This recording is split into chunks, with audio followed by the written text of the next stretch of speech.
Maka ada 7 golongan yang nantinya akan dilindungi oleh Allah di hari di mana tidak ada perlindungan selain perlindungannya Allah. Hari apa itu? Hari kiamat. Karena ketika hari kiamat kita tidak akan bisa berlindung kecuali yang melindungi Allah langsung. Begitu. Mboten enten iup-iupan. Tidak ada pepohonan yang bisa neduhkan, enggak ada payung yang bisa untuk berteduh dan sebagainya. Maka yang bisa menyelamatkan, yang bisa melindungi itu hanya Allah. Ada 7 golongan. Siapa saja? Al-imamul adil. Yang pertama adalah imam yang adil. Wasyabun nasya'a bi ibadatillah. Yang kedua adalah seorang pemuda yang tumbuh dewasa, yang tumbuh dengan beribadah bi ibadillah, beribadah kepada Allah. Yang ketiga, warajulun qalbuhu mu'allaqun fil masjid. Dan seseorang yang qalbuhu, hatinya, mu'allaqun, terpaut, tertancap, terikat fil masajid, di dalam masjid. Yang keempat, warajulani tuhabba fillahi ijtima'a alaihi wa tafarraqa alaihi. 2 orang yang saling bertemu karena Allah dan berpisah karena Allah. Assalamualaikum warahmatullahi wabarakatuh. Bismillahirrahmanirrahim. Alhamdulillahirabbil alamin. Assalatu wassalamu ala asrafil anbiya'i wal mursalin Sayyidina Muhammad sallallahu alaihi wasallam wa ala alihi wa ashabihi ajmain, amma ba'du. Bapak-bapak, ibu-ibu, jamaah kajian Ahad pagi Masjid Ar-Rahmah yang dimuliakan Allah Subhanahu wa taala. Pertama-tama marilah kita panjatkan puji syukur kita kehadirat Allah Subhanahu wa taala yang hingga pada pagi hari ini masih memberikan kepada kita semua iman, takwa, taufik, hidayah serta kesehatan, sehingga kita bisa menghadiri kajian Ahad pagi di masjid ini dalam keadaan sehat walafiat tanpa kurang suatu apapun. Salawat dan salam semoga senantiasa tercurah kepada junjungan kita semua, Nabi Agung Muhammad sallallahu alaihi wasallam, beserta para sahabatnya, para keluarganya, para tabi'in dan juga para pengikut-pengikutnya yang setia melaksanakan syariat serta sunnah-sunnahnya hingga akhir zaman. Bapak-bapak dan ibu-ibu sekalian, insya Allah pada pagi hari ini yang akan menyampaikan tausiah adalah Ustadz Ilham Ghafar Solehan. Untuk itu mari kita siapkan diri kita untuk menerima tausiah dari beliau. Sebelumnya marilah kita buka kajian Ahad pagi ini dengan bacaan basmalah bersama-sama. Bismillahirrahmanirrahim. Selanjutnya tausiah kepada Ustadz Ilham Ghafar Solehan, waktu dan tempat kami persilahkan. A'udzubillahi minasyaitonirrajim. Bismillahirrahmanirrahim. Assalamualaikum warahmatullahi wabarakatuh. Innal hamdalillah nahmaduhu wa nasta'inuhu wa nastaghfiruh wa na'udzu billahi min shururi anfusina wa min sayyiati a'malina. May yahdihillahu fala mudilla lahu wa may yudlilhu fala hadiya lahu. Asyhadu an la ilaha illallah wahdahu la syarika lahu wa asyhadu anna Muhammadan 'abduhu wa rasuluh la nabiyya wa la rasula ba'dah. Qala Allah ta'ala fi kitabihil karim, a'udzu billahi minasyaitonir rajim. Ya ayyuhalladzina amanu ittaqullaha haqqa tuqatih wa la tamutunna illa wa antum muslimun. Wa qala aidan al-haqqah mal haqqah wa ma adraka mal haqqah. Wa qala Rasulullah sallallahu alaihi wasallam ittaqillaha haitsu ma kunta wa atbi'is sayyi'atal hasanata tamhuha wa khaliqin nasa bi khuluqin hasanin. Jamaah kuliah subuh, Bapak Ibu yang dirahmati Allah. Puji syukur ya Allah atas segala kenikmatan yang telah diberikan oleh Allah. Tentu harus selalu kita panjatkan, tentu harus kita sampaikan, harus selalu kita utamakan. Karena kesyukuran itu adalah sesuatu yang ringan diingat tapi susah dilakukan. Kadang kita mensyukuri hanya kepada kenikmatan, tapi tidak pernah mensyukuri kepada ujian. Padahal tidaklah seorang muslim itu akan diuji oleh Allah. Tidak mungkin seorang itu beriman kepada Allah kemudian dibiarkan tanpa diuji oleh Allah.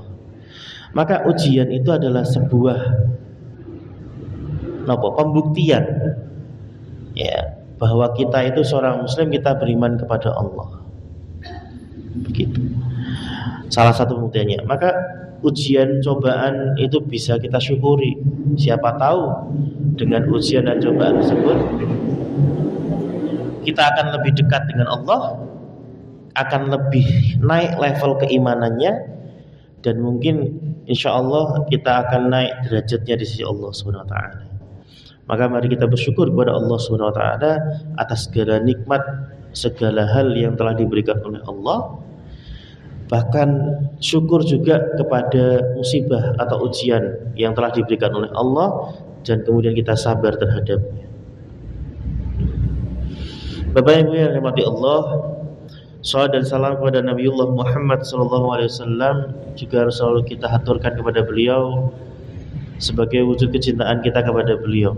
Sebagaimana Rasulullah itu adalah Rasul yang amat sangat mencintai umatnya, Rasul yang mengajarkan kepada kita suri toladan yang sangat mulia, Rasul yang menjadi role model bagi semua profesi.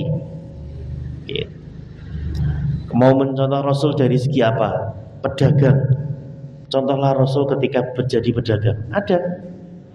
Menjadi penggembala, ada. Jadi peternak, ada. Contohnya semua dari Rasul. Bahkan menjadi sosok, bagaimana menjadi sosok seorang suami, bagaimana menjadi sosok seorang ayah, bagaimana menjadi sosok seorang pemimpin, itu Rasulullah sudah mencontohkan semuanya. Maka Rasul ini kita jadikan role model di tengah zaman yang banyak sekali orang itu mengambil contoh dari seseorang yang mungkin hanya terkenal masalah dunia saja, tidak masalah akhirat. Itu. Jadi Rasulullah ada menjadi teladan bagi kita, menjadi role model, menjadi sumber ilmu kita, sumber kita bersikap, sumber kita berperilaku. Itu bisa menjadi hal yang demikian. Ya.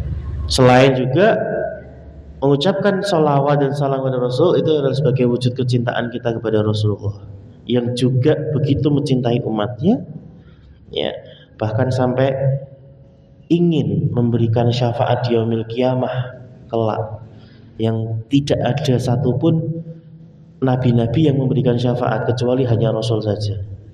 Memang secara khusus Rasul izin kepada Allah untuk bisa memberikan syafaat kepada umatnya. Itu Rasulullah saking cintanya kepada umatnya.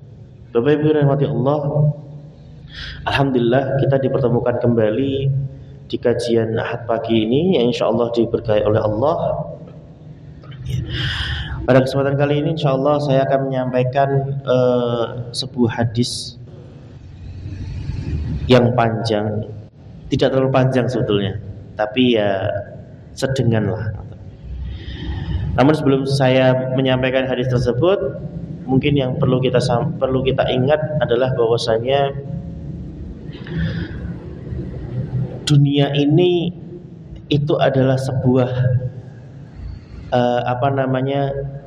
permainan dan juga bahasa sastranya niku panggung sandiwara. Selayaknya sebuah drama, selayaknya sebuah pertunjukan, maka suatu saat akan berakhir. Begitupun dunia. Ya. Maka dalam banyak ayat Quran Allah menyampaikan bahwasanya dunia itu akan berakhir, akan mengalami yang namanya kiamat. Di salah satu ayat di surat Al-Hajj ayat 7 Allah berfirman, a'udzubillahi minasyaitonirrajim, wa anna as-sa'ata atiyatun la raiba fiha wa anna Allaha yab'atsu man fil qubur. Wa anna as-sa'ata atiyah, maka akan pasti akan datang suatu masa wa anna sa'ata atiyah la raiba fiha, yang kedatangannya itu tidak diragukan lagi atau sudah pasti terjadi. Apa itu? Yaitu kiamat. Maka sesuatu pasti akan terjadi suatu kiamat yang la raiba fiha, tidak ragu lagi atau tidak diragukan lagi kedatangannya. Artinya pasti terjadi. Wa annallaha yab'atsu man fil qubur, dan Allah akan membangkitkan seluruh manusia, seluruh makhluk yang berada di kubur. Artinya apa? Artinya dunia ini itu akan masuk kepada fase di mana semua akan dihancurkan, semua akan mengalami kehancuran, dan kemudian setelah kehancuran tersebut Allah akan membangkitkan seluruh makhluk termasuk manusia dari kuburnya. Dan ini yang dulu perkataan membangkitkan ini dulu itu dijadikan guyonan sama orang-orang Quraisy, orang-orang kafir Quraisy. Guyonannya kenapa?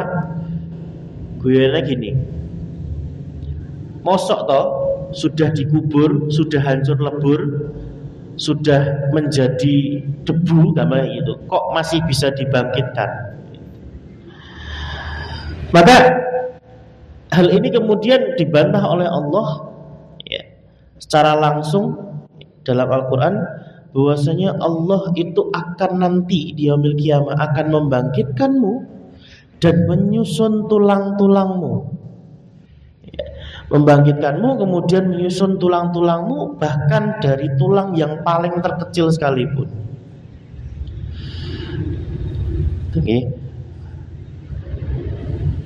Bahkan sampai tulang-tulang terkecil, sampai tulang-tulang jemari, jari jemari. Bahkan dalam ayat tersebut dikatakan, ditafsirkan maksudnya adalah bahkan sampai sidik jarinya pun itu masih bisa disusun oleh Allah. Itu dibantah oleh Allah langsung. Artinya hal ini tentu saja membangkitkan orang yang sudah mati dari kuburnya itu adalah sesuatu yang sangat mudah untuk Allah. Jangankan hanya membangkitkan, mendatangkan sesuatu yang tidak ada saja bagi Allah sangat mudah. Gitu. Nah, maka kiamat ini kita perlu sadari akan terjadi, dan akan terjadi pula kebangkitan-kebangkitan yang dijanjikan oleh Allah, yang kemudian setelah bangkitnya manusia tersebut, maka manusia akan digiring kepada padang mahsyar. Dikumpulkan jadi satu di padang mahsyar. Dari mulai manusia dari zaman Nabi Adam sampai besok manusia yang paling terakhir siapa? Semuanya dibangkitkan, semuanya dikumpulkan, tidak ada yang tercecer, tidak ada yang tersisa. Semuanya ada di padang mahsyar. Dikumpulkan di situ tanpa sehelai baju pun, tanpa sehelai pelindung pun. Tapi tentu saja semua orang akan fokus kepada dirinya sendiri. Tidak ada yang kemudian saling menyapa, tidak ada yang kemudian saling ngobrol dan sebagainya. Semuanya fokus kepada dirinya sendiri. Apa yang akan terjadi kepada saya ke depannya?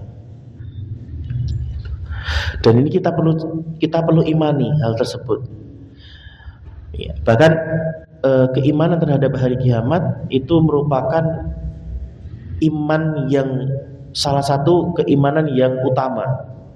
Kalau dalam rukun iman itu berarti dia termasuk dalam rukun iman. Rukun iman itu apa? Rukun iman itu adalah sesuatu yang menjadikan seorang muslim itu menjadi beriman. Salah satunya adalah apa? Mengimani hari kiamat. Ini sangat banyak sekali. Allah bahkan Rasulullah itu mendampingkan antara keimanan kepada Allah dengan keimanan kepada hari kiamat. Misalkan dalam sebuah hadis, mohon maaf kalau hadisnya salah ya, insyaallah seperti ini. Man amana billahi wal yaumil akhir falyaqul khairan aw liyasmut, misalkan itu. Siapa yang beriman kepada Allah dan beriman kepada hari akhir, maka berkatalah yang baik atau diam. Ini salah satu perkataan Rasul yang mendampingkan antara keimanan kepada Allah dengan keimanan kepada hari kiamat. Karena apa? Karena sama-sama penting. Mengimani Allah itu berarti juga harus mengimani hari kiamat. Begitu. Oke. Ini disampaikan dalam Al-Quran, kiamat ini disampaikan dalam Al-Quran, dan bahkan banyak sekali cerita-cerita tentang kiamat. Bapak Ibu kalau bisa memperhatikan ya, insya Allah dari mulai juz 27 bahkan 27 sampai juz 30, cerita tentang kiamat, cerita tentang akhirat itu banyak sekali. Bahkan ada surat-surat khusus yang membahas, yang dinamai khusus dengan hari kiamat. Ada Al-Qiyamah, ada Al-Haqqah, ada An-Naba, ada nama-nama neraka juga, Al-Qari'ah, ada Al-Humazah dan sebagainya. Artinya apa? Artinya memang kalau ini pendapat saya pribadi, Al-Quran itu disusun dengan sangat baik sekali, sangat luar biasa sekali. Yang kalau kita berpikir ya, ini pikiran saya saja nih, opini, pendapat saya, monggo bisa diambil nomor. Kalau saya mengajarkan kepada kepada murid-murid saya mengatakan gini ya, coba kamu perhatikan Al-Quran itu, Mas Mbak, gitu.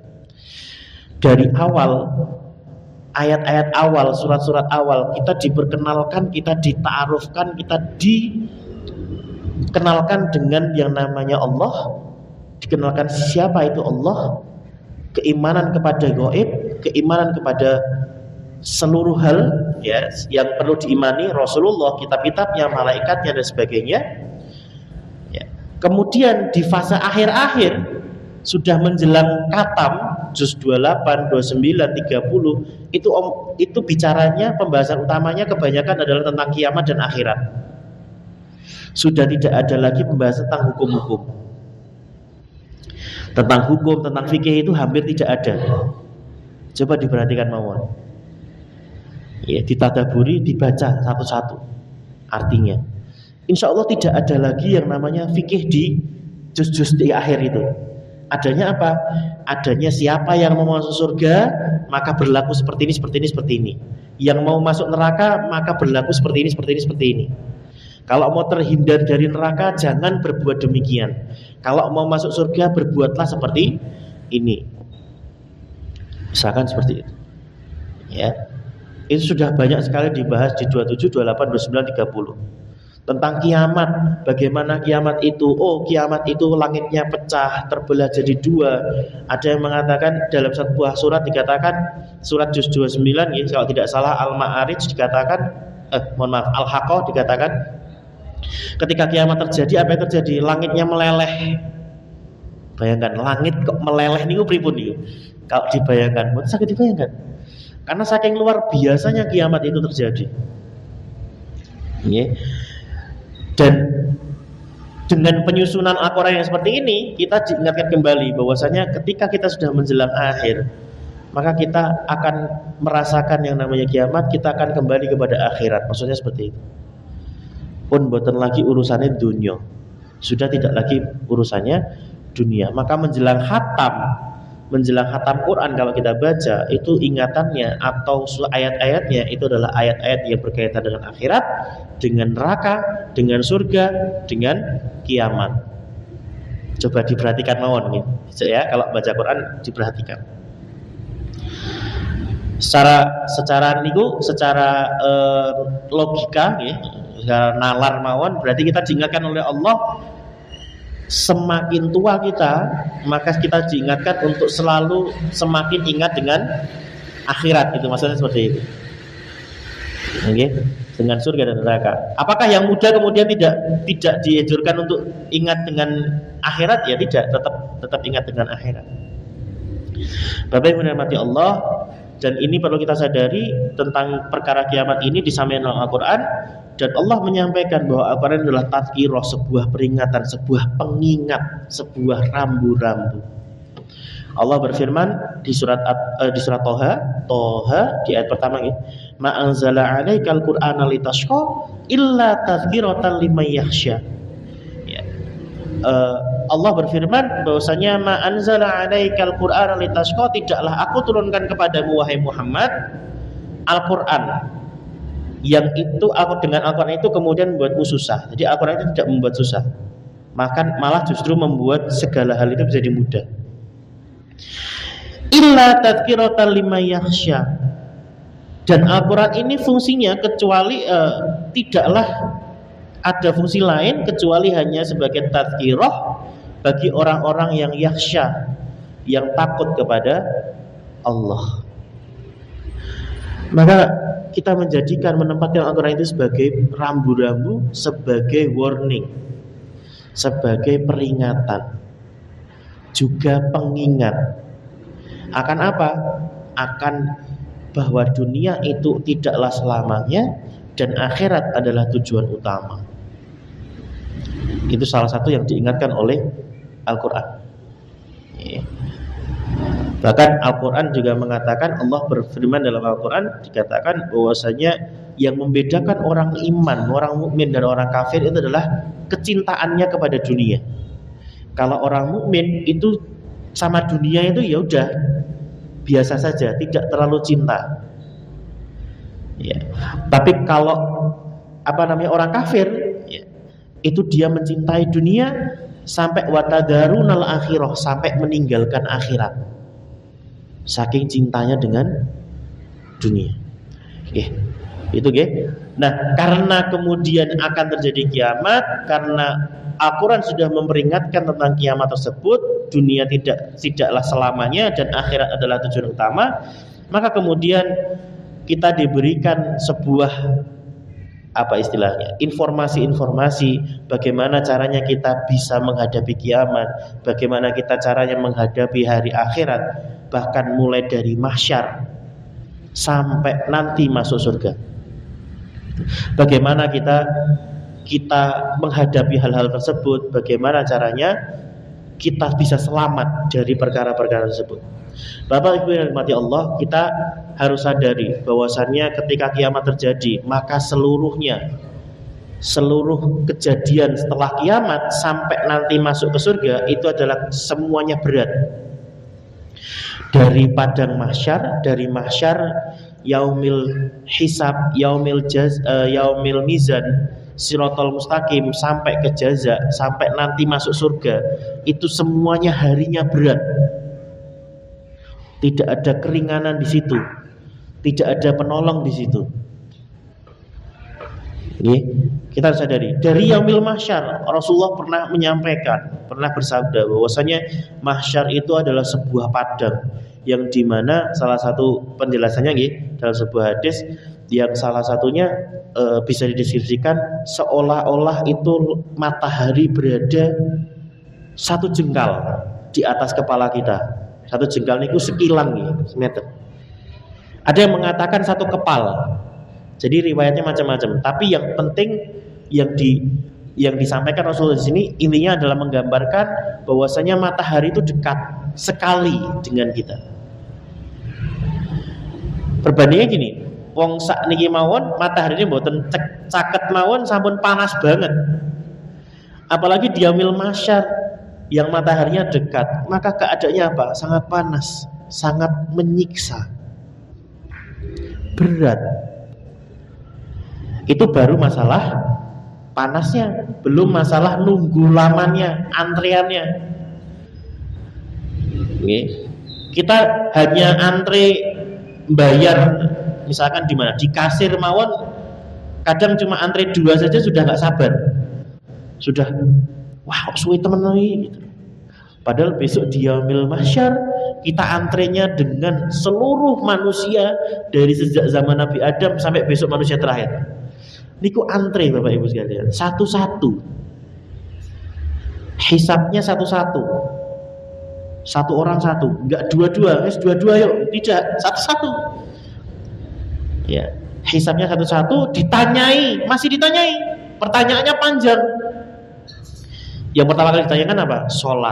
Sholat ditanyakan, kemudian umurnya untuk apa, masa mudanya untuk apa, hartanya untuk apa, dapat dari mana, digunakan untuk apa, kemudian ini halal atau haram dan sebagainya. Itu pertanyaannya bisa panjang sekali Bapak Ibu sekalian. Belum nanti ketika ditimbang ini mendolimi orang atau tidak, dikurangi pahalanya, ditambah dosanya dan seterusnya dan seterusnya. Sangat panjang sekali sangat panjang sekali prosesnya sampai nanti kita masuk surga, atau naudzubillah atau masuk neraka. Itu nanti panjang sekali prosesnya. Maka di tengah proses yang panjang dan memberatkan ini, Rasulullah SAW memberikan sebuah nasihat, memberikan sebuah informasi bahwasanya kita bisa terhindar dari keadaan yang menyusahkan ini. Salah satunya adalah dalam sebuah hadis yang ingin saya sampaikan. Insya Allah ini hadisnya populer. Bahkan mungkin di antara Bapak Ibu sekalian mungkin sudah ada yang hafal mungkin ya, mendengar dan hafal. Hadisnya an Abi Hurairah radhiyallahu anhu, dari Abu Hurairah radhiyallahu anhu. Menika Abu Hurairah adalah salah seorang sahabat yang amat banyak meriwayatkan hadis. Kalau dalam pembelajaran tentang hadis itu dikatakan Abu Hurairah itu adalah orang yang paling banyak menghafalkan hadis. Padahal Abu Hurairah menika ketemu Rasul niku hanya 4 tahun. 4 tahun saja. Ada yang mengatakan 3 tahun. Ya pokoknya tidak lebih dari 5 tahun. Ketemu Rasul niku bareng hidup dengan Rasulullah itu hanya tidak lebih dari 5 tahun. Tapi hafalan hadisnya jauh lebih banyak daripada sahabat-sahabat yang lain. Kenapa demikian? Karena beliau tekun orangnya. Nah, ini bisa menjadi motivasi kita bahwasanya kita jangan hanya karena kita orang baru, hanya karena kita masih muda katakanlah, atau hanya karena kita tidak mampu untuk menghafal Quran, menghafal hadis dan sebagainya, kemudian kita pesimis. Oh, serasa dihafal, serasa apal. Jangan. Karena Abu Hurairah pun hanya ketemu Rasul 3 sampai 5 tahun itu pun bisa hafal, bahkan bisa menyandang predikat sahabat yang paling banyak menghafalkan hadis. Maka ini sebagai motivasi. Yang penting tekun gitu. Nah, kemudian Nabi sallallahu alaihi wasallam, dari Nabi sallallahu alaihi wasallam bahwasanya Rasulullah sallallahu alaihi wasallam bersabda, qala sab'atun yudhilluhumullahu fi dhillihi yauma la dhilla illa dhilluh. Ada 7 golongan, sab'atun, ya, yudhilluhumullahu, yang akan dilindungi, dinaungi. Ya. Niki bahasanya dhillun. Dhillun niku adalah teduh-teduhan, iup-iupan. Bahasanya seperti itu, nggih. Dhilluhu itu iup-iupan, atau bahasa lain mungkin bayangan gitu, nggih. Yang akan dilindungi, dinaungi, diiupke oleh Allah, ya. Fidillihi, ya, di dalam perlindungannya. Ya. pada hari yauma, pada hari la dhilla, tidak ada perlindungan illa dhilluhu, kecuali perlindungannya dari Allah. Maka ada 7 golongan yang nantinya akan dilindungi oleh Allah di hari di mana tidak ada perlindungan selain perlindungannya Allah. Hari apa itu? Hari kiamat. Karena ketika hari kiamat kita tidak akan bisa berlindung kecuali yang melindungi Allah langsung. Begitu. Mboten enten iup-iupan. Tidak ada pepohonan yang bisa neduhkan, enggak ada payung yang bisa untuk berteduh dan sebagainya. Maka yang bisa menyelamatkan, yang bisa melindungi itu hanya Allah. Ada 7 golongan. Siapa saja? Al-imamul adil. Yang pertama adalah imam yang adil. Wasyabun nasya'a bi ibadatillah. Yang kedua adalah seorang pemuda yang tumbuh dewasa, yang tumbuh dengan beribadah bi ibadillah, beribadah kepada Allah. Yang ketiga, warajulun qalbuhu mu'allaqun fil masjid, dan seseorang yang qalbuhu, hatinya, mu'allaqun, terpaut, tertancap, terikat fil masajid, di dalam masjid. Yang keempat, warajulani tuhabba fillahi ijtima'a alaihi wa tafarraqa alaihi. 2 orang yang saling bertemu karena Allah dan berpisah karena Allah.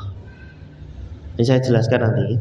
Yang kelima, warajulun da'athul imra'atun dzatu minsibin wa jamalin faqala inni akhafullah. Seorang pemuda, seseorang yang diajak untuk berzina oleh orang, kalau di sini oleh wanita, gitu. Imro'atun itu wanita, oleh wanita. Datu mansibin, yang punya kedudukan, punya jabatan, wa jamalin, dan juga cantik luar biasa. Faqala, maka kemudian seseorang tersebut mengatakan, inni akhafullah, saya takut kepada Allah, menolak. Padahal punya jabatan, punya kecantikan. Itu kombinasi yang luar biasa nih, kalau takut punya jabatan, punya kecantikan, wah itu sangat luar biasa. Tapi dia menolak, inni akhafullah. Yang keenam, warajulun tasaddaqa bi shadaqatin, seseorang yang bersedekah, bersedekah, fa'ahfaha hatta la ta'lama shimaluhu ma tunfiqu yaminuhu, yang menyembunyikan sedekahnya hatta la ta'lam, sampai tidak tahu, shimaluhu, tangan kirinya, ma tunfiqu yaminuhu, apa yang diinfakkan oleh tangan kanannya. Jadi seolah-olah itu tangan kirinya niku mboten ngertos niki infak pinten niku mboten ngertos, saking tersembunyinya. Itu nggih. Padahal ini kan tangan kanan dan tangan kiri kan sebelahan nggih. Sebelahan. Tapi ini bahasa kiasan yang seolah-olah itu saking tersembunyinya sedekah tersebut itu sampai tangan kirinya mau mboten ngertos nih. Ya berapa yang diinfakkan, berapa yang apa yang dikasihkan dalam infak tersebut. Yang ketujuh, warajulun dzakarallahu khalian fafadat ainahu, yang kemudian seseorang yang dia menyendiri untuk beribadah kepada Allah, untuk berzikir kepada Allah, kemudian jatuhlah air matanya, meneteskan air matanya karena mengingat Allah, karena berzikir kepada Allah, karena beribadah kepada Allah. Mereka adalah 7 golongan yang nantinya akan dilindungi oleh Allah, di hari di mana tidak ada perlindungan kecuali perlindungan dari Allah. Bapak Ibu yang dirahmati Allah, perlu kita ketahui bersama sebelum kita membahas tentang golongan tersebut, perlu diketahui bersama. Sab'atun di situ, 7 di situ, 7 golongan di situ, sebetulnya tidak mengkhususkan kepada 7 itu saja. Dalam beberapa penjelasan bahwasanya para ulama mengatakan sing dilindungi, yang dilindungi oleh Allah di hari kiamat niku tidak hanya 7 sebetulnya, tapi banyak kriterianya. Tapi kalau mau lebih spesifik nggih 7 menika. Kalau mau lebih gampang ya jadilah 7 orang ini. Ngoten. Tapi sebetulnya banyak hal yang bisa menyebabkan seseorang itu bisa masuk perlindungan, termasuk orang yang dilindungi oleh Allah di yaumil kiamah. Tapi untuk gampangnya ya jadilah 7 orang ini, minimal 7 orang ini. Itu. Kalau dalam penjelasan lain, salah satu orang yang dilindungi oleh Allah di yaumil kiamah itu salah satunya adalah orang yang bisa menginfakkan ya apa yang dia senangi, ya, apa yang dia senangi dengan ikhlas, dengan mengharapkan ridha Allah, ya, dan tidak mengharapkan ucapan terima kasih. Bahkan ucapan terima kasih ini mboten mengharapkan, apalagi balasan. Ini salah satunya. Infak apa yang disenangi, ini salah satu orang yang dilindungi oleh Allah di yaumil kiamah kelak. Nah, masalahnya bisa nggak itu? Sangat berat itu, okay? Sangat berat. Infak. Kita senang dengan uang 100.000, tapi kalau infak 100.000 kita kan seneng loh. Kita senang dengan uang 1 juta misalkan, tapi infak 1 juta kita bisa nggak melepas nih? 1 juta nih, berat nih, okay? Kita senang dahar misalkan, kita senang makan rendang misalkan. Tapi kalau ngasih orang telur lauknya, nah itu belum termasuk niku. Belum termasuk orang yang yunfiku mimma tuhibbun, yang menginfakkan dengan dari apa-apa yang dia senangi, tidak. Nek kita makannya rendang, infaknya ya minimal rendang juga gitu. Gitu. Ya itu salah satunya. Nah itu sangat berat ya. Maka 7 hal ini menurut saya lebih ringan dibandingkan apa yang lain-lain, gitu ya. Meskipun 7 ini kalau kita pelajari ya berat juga, sama-sama beratnya. Gitu ya. Itu dan Allah menyampaikan bahwasanya, Rasul menyampaikan bahwasanya ya memang karena saking beratnya hari kiamat tadi ya, saya sudah sampaikan, maka semua manusia, semua makhluk akan berharap perlindungan, padahal tidak ada perlindungan kecuali milik Allah saja. Ya. Begitu. Tapi menurut Allah, mari kita bahas satu-satu. Yang pertama adalah orang-orang yang akan dilindungi, 7 golongan yang akan dilindungi oleh Allah di hari di mana tidak ada perlindungan kecuali perlindungannya Allah. Yang pertama adalah al-imamu adil. Imam yang adil. Apa itu imam? Imam itu adalah seorang pemimpin yang punya pengaruh terhadap apa yang dipimpinnya. Contohnya apa? Kalau besar nggih presiden, atau mungkin kalau ke bawah-bawah ada gubernur, ada bupati, ada wali kota, ada camat, lurah, ya, kepala desa, ya. Sampai yang paling kecil mungkin adalah kepala keluarga. Yang paling kecil adalah kepala keluarga. Itu adalah yang dimaksud dengan imam. Kenapa? Karena imam itu menurut penjelasan para ulama adalah seseorang yang bisa memberikan kekuasaan kepada orang yang ada di bawahnya, kepada makmumnya. Imam sholat niku wajib dipatuhi oleh makmumnya. Nggih, wonten mboten ingkang napa makmum yang menyalahi imamnya? Enggak ada. Imamnya takbiratul ihram, Allahu Akbar, saya tak rukuk mawon, enggak ada. Dalam sholat ya makmum harus patuh dengan imam. Apa-apa yang dilakukan oleh makmum itu tergantung imamnya. Maka imam itu adalah orang yang dia punya pengaruh terhadap makmumnya, terhadap pengikutnya. Kalau dalam konteks dalam hal bermasyarakat, ya misalkan tadi seorang kepala keluarga itu punya pengaruh terhadap keluarganya. Nih, yang menjadikan keluarga tersebut menjadi keluarga yang diberkahi oleh Allah itu ya tergantung kepala keluarganya.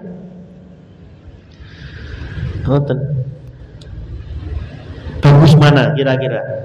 Kalau misalkan seorang ayah itu bangun sendiri datang ke masjid, mboten bangunkan anaknya, tidak bangunkan istrinya untuk sholat, Kira-kira itu baik mboten?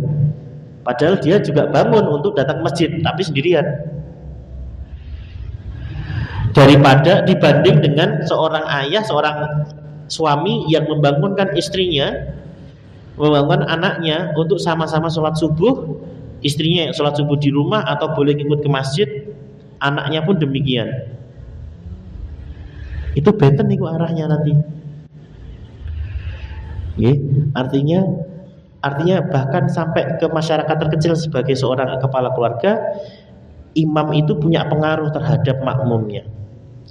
Nah, imam apa yang bisa dilindungi oleh Allah? Yang dilindungi Allah adalah imamul adil, yang adil. Napa niku adil? Kalau secara pengertian secara umum, adil niku adalah menempatkan sesuatu pada tempatnya sesuai dengan porsinya. Tapi para ulama mengatakan adil di sini itu adalah yang mau tunduk dan patuh dalam mengikuti perintah Allah Subhanahu wa ta'ala dan meletakkan sesuatu pada tempatnya, sesuatu pada porsinya. Kalau kita sebagai seorang muslim, maka kita menempatkan diri kita sebagai seorang muslim. Itu namanya adil. Kalau kita sebagai seorang suami, maka menempatkan diri sebagai seorang suami, maka itu adil. Kita sebagai seorang istri, menempatkan diri menjadi seorang istri, maka itulah adil. Ini dalam perkara yang umum ya. Kalau ulama-ulama ahli hadis, para muhadisin ahli hadis mengatakan adil niku tidak hanya itu, bahkan syaratnya banyak nih kok ya. Adil. Salah satu contohnya adalah bahkan sampai syarat adil niku, bisa dikatakan adil niku adalah yang dia tidak senang dengan kemaksiatan, itu juga termasuk dalam kategori adil. Gitu. Tapi niku berat ya. Kadang kita kemaksiatan itu kadang munculnya tiba-tiba, dan kadang kemaksiatan itu sifatnya sudah biasa. Nah, itu gitu. Contohnya apa? Ada satu kemaksiatan yang kita rasa, kita meyakini, kita bahkan tidak merasa bahwa itu sebuah kemaksiatan. Itu bahaya gitu. Contohnya apa? Nun sewu. Ini kalau ada yang tersinggung mohon maaf ya. Ghibah. Nah, itu adalah kemaksiatan yang kita tuh biasa. Kita nggak sadari nih Gung ya. Kita nggak sadari. Padahal itu sebuah kemaksiatan. Ketoke nek mboten kumpul orang ngomong ke uang niku ketoke ada yang kurang gitu. Gitu. Padahal itu sebuah kemaksiatan ya. Tapi di masyarakat kita ini kayak sebuah hal yang biasa aja gitu. Nah, ini kita perlu berhati-hati. Nah itu adil gitu. Adil adalah yang patuh, yang mau tunduk dengan syariat Allah, syariatnya Rasulullah. Itulah imam yang adil. Kalau dalam perkara pemimpin, maka pemimpin tersebut itu pertama harus takut kepada Allah, kemudian patuh kepada perintahnya Allah, kemudian sebisa mungkin menegakkan syariat Allah di tengah-tengah apa yang dipimpinnya. Kalau kaitannya dengan kepala keluarga tadi, berarti sebisa mungkin menegakkan syariat Islam, syariat Allah di dalam keluarganya. Sholat subuh berjamaah, misalkan di masjid, misalkan punya anak laki-laki, dibangunkan untuk sholat subuh sholat di masjid, diajak, ya. Diiming-imingi dan seterusnya sebagainya.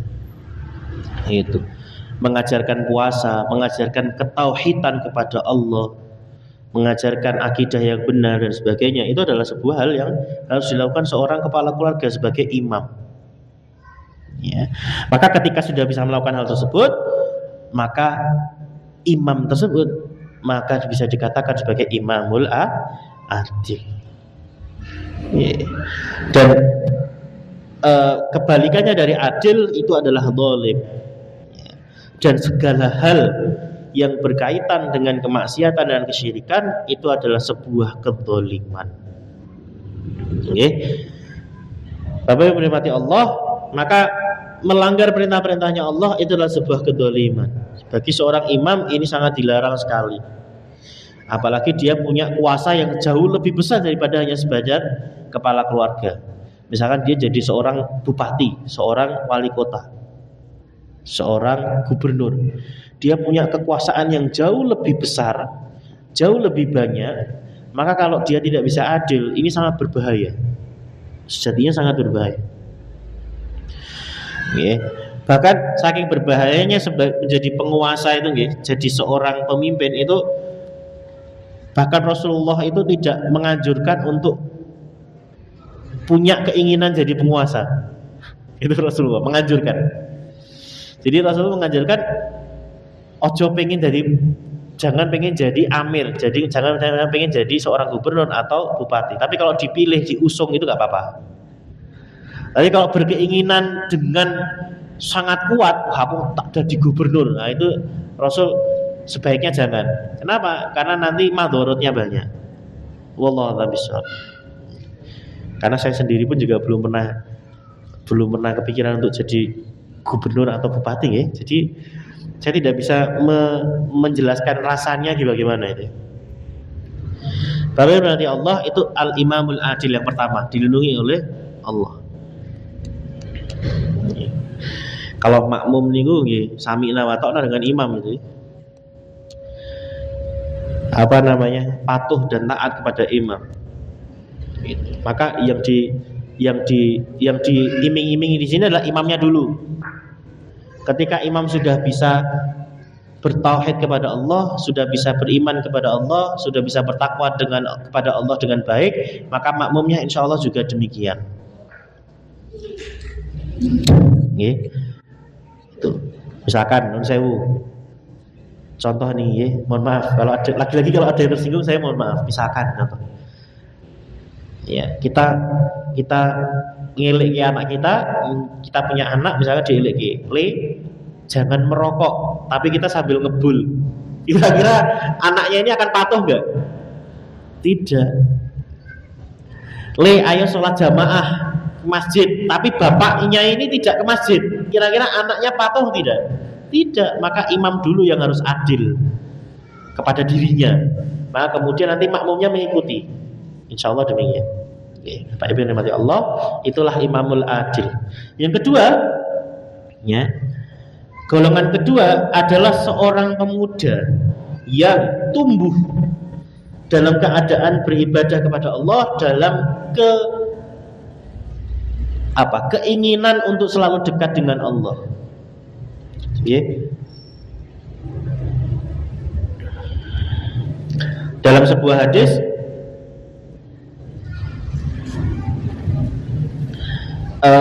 Rasulullah dalam sebuah hadis dikatakan bahwasanya ada salah satu contoh pemuda, ya, yang di zaman Rasulullah itu adalah orang yang dimaksud dalam hadis ini, yaitu adalah Salman Al-Farisi.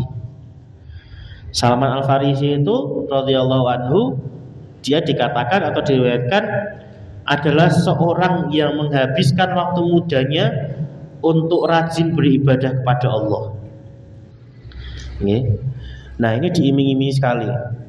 Kenapa kok di sini pakai kalimat syabun, pemuda? Karena memang pemuda niku hakikatnya, hasratnya itu ingin menyimpang.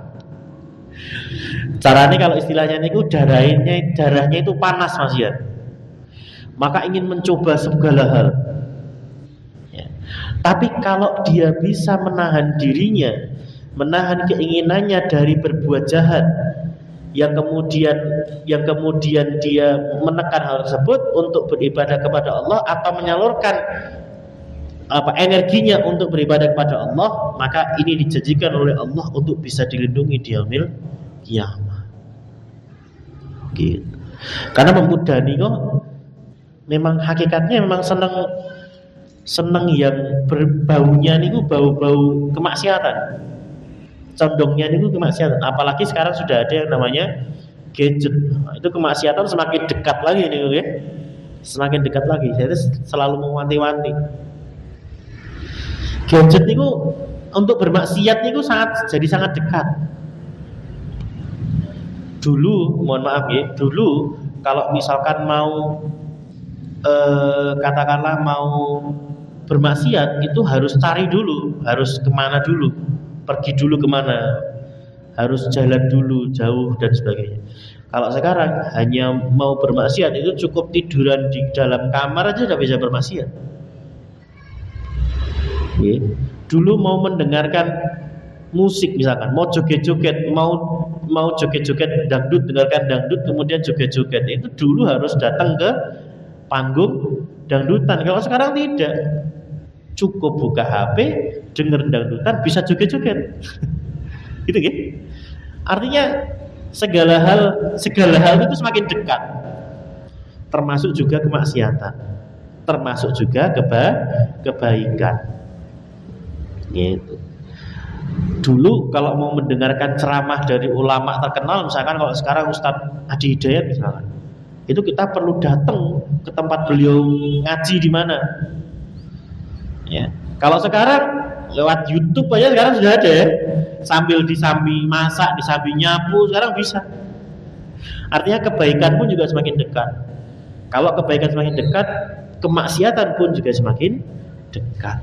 Nah, pemuda ya, niko punya kecenderungan untuk itu. Maka kita harus bisa mengarahkan pemuda-pemuda kita untuk bisa selalu beribadah kepada Allah, selalu taat kepada Allah. Minimal ingat kepada Allah. Nah, ingkang sampun sepuh niku kan pun mboten kepikiran untuk macam-macam nggih, insyaallah. Kalau sudah usia 60, 70 itu sepertinya untuk bermaksiat itu sudah orang di tenaga gitu ya. Sudah tidak punya tenaga. Tapi kalau masih muda itu tenaganya banyak, pikirannya banyak, maka dia bisa, kalau tidak disalurkan kepada hal yang baik, bisa cenderung kepada hal yang buruk. Bahkan melanggar syariat, bahkan bisa juga melanggar tauhid kepada Allah, melanggar menjadi syirik dan sebagainya, bisa saja. Okay. Banyak kok sekarang pemuda-pemuda yang muslim tapi tidak sholat, banyak sekali. Dalilnya apa? Ya macam-macam lah pemuda itu. Makanya para orientalis, para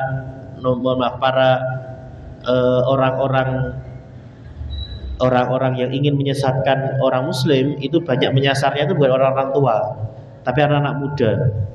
Masuk ke kampus-kampus, masuk ke sekolah-sekolah, untuk apa? Untuk mengajarkan hal-hal yang sesat tadi. Mohon maaf, LGBT misalkan, contohnya LGBT ya, itu iming-imingnya bukan kepada orang-orang tua, tapi kepada anak-anak muda. Gerakan LGBT, mohon maaf, homoseksual dan sebagainya, itu masuknya kemana ranahnya? Ke orang-orang muda, anak-anak muda. Orang-orang tua mereka nggak incar, ngapain? Orang-orang tua juga sudah nggak punya tenaga untuk demikian gitu. Maka berhati-hati ya terhadap generasi muda kita, insyaallah demikian. Itu yang kedua, pemuda yang tumbuh dalam keadaan beribadah kepada Allah selalu diingatkan, minimal bisa selalu tazkirah, bisa selalu berzikir kepada Allah. Diingatkan untuk selalu berzikir kepada Allah. Jangan malas untuk mengingatkan pemuda kita, ayo sholat, ayo sholat. Sudah sholat belum? Sholat di mana? Ya, sholat sama siapa? Jam berapa? Ditanya saja. Yang cowok-cowok misalkan, ayo ke masjid sama bapak. Ayo ke masjid berjamaah dan sebagainya. Subuh jangan capek untuk bangunkan, jangan kasihan. Apalagi anaknya sudah balik, jangan kasihan.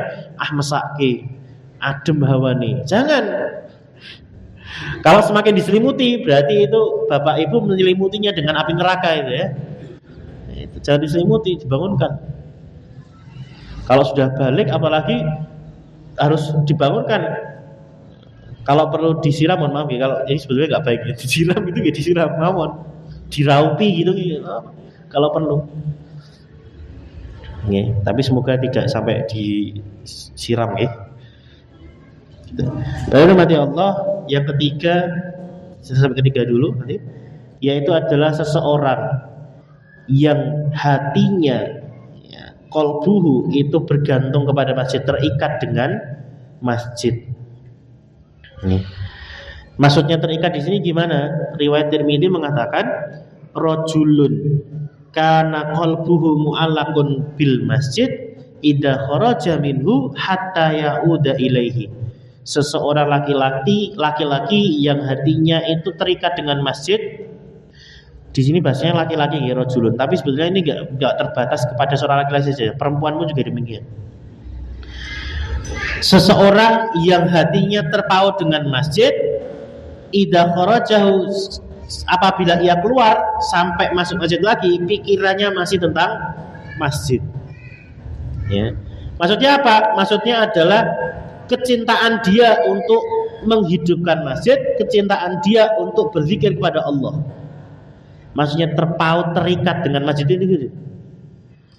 Ya, keinginan dia untuk bisa berzikir kepada Allah, kemudian keinginan dia untuk selalu menghidupkan masjid, meramaikan masjid.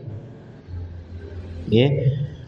Hatinya yang terikat ini itu kalau bahasa ulama itu ibaratkan lampu, ibaratkan lentera yang menerangi gelapnya malam. Karena saking terangnya, saking luar biasanya rasa terikatnya dengan masjid tersebut. Gitu. Oke, di sini ulama mengatakan kata rajulun itu tidak terbatas kepada laki-laki saja, tapi juga kepada perempuan. Ya. Dalam artian perempuan pun juga boleh punya keinginan untuk meramaikan masjid. Meskipun yang lebih afdal adalah di rumah saja. Misalkan di rumah, sholat di rumah itu lebih afdal. Tapi sholat di jamaah di masjid boleh tidak? Boleh sekali. Meramaikan masjid boleh tidak? Boleh sekali. Gitu, okay? Tentu saja dengan izin suaminya kalau sudah bersuami. Kalau belum bersuami, dengan izin bapaknya atau mahram dan sebagainya. Gitu, okay? Maka boleh kita meramaikan masjid dengan kajian seperti ini, sholat berjamaah dengan tilawah dan sebagainya. Tidak hanya yang laki-laki, perempuan pun juga diperbolehkan. Ya. Bahkan kalau misalkan ada wanita, ya, ini dalam kaitannya dengan wanita yang ingin meramaikan masjid, ingin ke masjid untuk kajian dan sebagainya, Nabi SAW memberikan peringatan kepada para suami. Peringatannya apa? Ya, peringatannya adalah la tamna'u nisa'akumul masajid wa buyutahunna khairul lahunna. Jangan kalian melarang istri-istri kalian untuk datang ke masjid, untuk meramaikan masjid. Tapi rumah-rumah kamu itu lebih baik baginya. Maksudnya apa? Maksudnya ketika sholat itu, kalau misalkan ada seorang istri atau seorang wanita muslimah mau ke masjid, itu jangan dilarang, bapak-bapak sekalian. Tapi yang perlu diketahui, sholat di rumah itu lebih afdol. Tapi kalau mau sholat jamaah di masjid, lebih baik. Namanya baik juga. Oke, apalagi untuk kajian dan sebagainya, itu pun juga demikian. Cuman Rasulullah juga memberikan wanti-wanti. Dalam hadis lain dikatakan la tamna'ul imamullah, la tamna'u ima Allahil masajid walakin liyahrujna wa hunna tafilatun. Jangan kalian melarang para wanita untuk pergi ke masjid Allah. Akan tetapi hendaklah mereka wanita tersebut keluar dalam keadaan tidak memakai parfum. Ini terlalu spesifik ya. Tapi gampangannya adalah tidak bersolek. Gitu. Secara umum adalah tidak bersolek, tidak berhias yang terlalu berlebihan. Okay. Di sini bahkan tidak memakai parfum untuk menarik hati orang lain misalkan, karena dia sudah punya suami, sudah punya sudah ada keluarga yang ada di rumah.